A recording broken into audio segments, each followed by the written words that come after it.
This project is entitled For My Colored Girls Only, and it reflects some of my thoughts about language, black girl being, and what that means for your body. And I also wanted to represent some of the most powerful black females in my life. And so with this on final, I was thinking about, in addition to the 1619 project, and making a chapter that focuses on language and literacy and how black girls develop their literacy, specifically black girls, but just in terms of how enslavement has affected literacy development, language, etc. And so this is like my artistic representation that would be included within that chapter. I grew up on the east side of Detroit. If you've never been, I can tell you it's full of people who look like me, who act like me, who talk like me. It's a place full of culture, black culture. It's a place I've learned my first words, the difference between ain't and are not, the difference between I don't know and I don't know, the difference between finna and going to. You use finna when Nana asks you to run to the corner store. Yeah, Nana, I'm finna go now. You would never say, yeah, Nana, I'm going to go now. Not at that age. I spoke the way she spoke. So she say finna, I say finna. My language was a reflection of my environment. I didn't learn to replace finna with going to until I left the house and began school.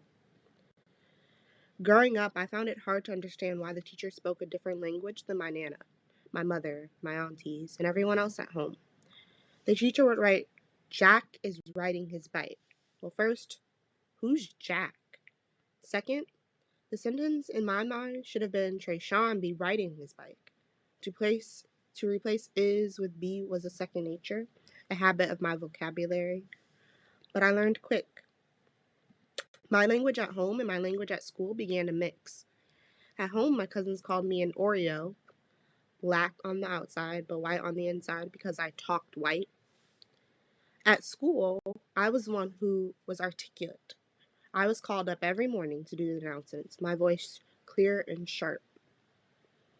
I learned to mix my languages.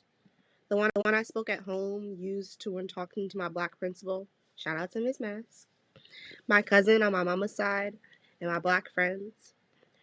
This is when my finnas came out to play. With my dad's side of the family and all my teachers, I had to use school English, otherwise I'd be subjected to correction. There was always a distinction between both sides, claiming I didn't fit in because my languages were mixed. Even today, I combine my public and private language, and if I'm in a setting where I can't, I mostly remain silent. I'd rather be voluntarily silenced than subjected to correction. But there's just something where your voice needs to be heard. and it's this idea that compelled me to write this poem. I titled this poem For My Colored Girls Only. This is something I've been working on since the beginning of this year, and so I've been re-editing this as this classes come along. Um, and an ode, it starts with an ode to Beyonce, thinking about what it means to be a brown-skinned girl. Brown-skinned girl, your skin just like pearls, the best thing in the world. Never trade you for anybody else. Ode to Beyonce. Shout out to Beyonce. They say you're exotic, a beauty with luscious curves and full lips, bewitching all the white men before you. So you tell them, it's black girl magic, honey. Yet the inside of you burns, from the shackles on your feet to all the parts that make you a woman. They burn like a bomb waiting to be unleashed, originating in the cavity of your chest, making its way through your throat, strangling, hard to breathe, until it reaches your tongue, grainy and full of animosity. You can feel the pressure, building, creating, until it tenses in the crook of your smile, the raise of your eyebrows. It simmers in the ways your eyes cross, your neck swivels because your face can't be tamed. They say you are pretty for a black girl. They say you are articulate for a black girl. They say your hair is beautiful for a black girl. Enough. Just for today, your tongue, grainy and full of animosity, is untethered. Your ankles are set free. There begins an onset of dismantled euphoria.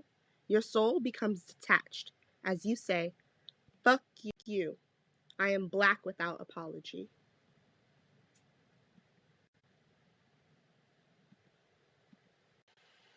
Just to sum things up, I think this piece hopefully showcases some of the shifts from acknowledging the tensions to thinking about how black girls are asked to situate themselves both in the world and in the classroom, and to how like why certain groups of people kind of expect this from them. So like in academia, I feel like I have found it's not just about the censorship of what you say, but also how you say it, how you act, as per this picture.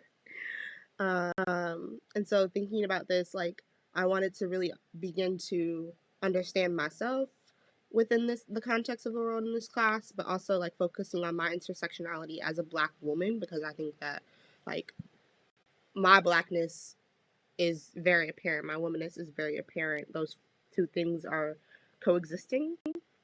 You can see them together. They must be acknowledged together. And so like when black women have access to the things that they need, etc., like when we start to begin to understand intersectionality as a focus or a lens, like we can understand black women.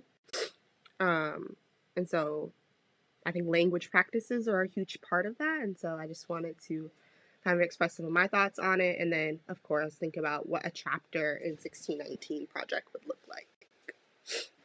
And that's me, and that's my mom. And I wanted to end this project off with this image because I think that it represents everything that academia and this code switching that I've learned to do from a very young age has brought me. Like I'm now almost a grad, like one more year